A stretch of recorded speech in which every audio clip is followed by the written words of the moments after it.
All right, let's do the shoebox cars here. We got a Ford and a Chevy. Looks like the Mopar didn't make it. But we got a Ford and a Chevy here.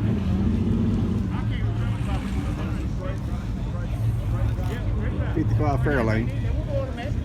This is an interesting color. It's kind of a dark blue, and I guess you'd call that maybe a light blue with a little bit of a green in it. It says it's a club sedan.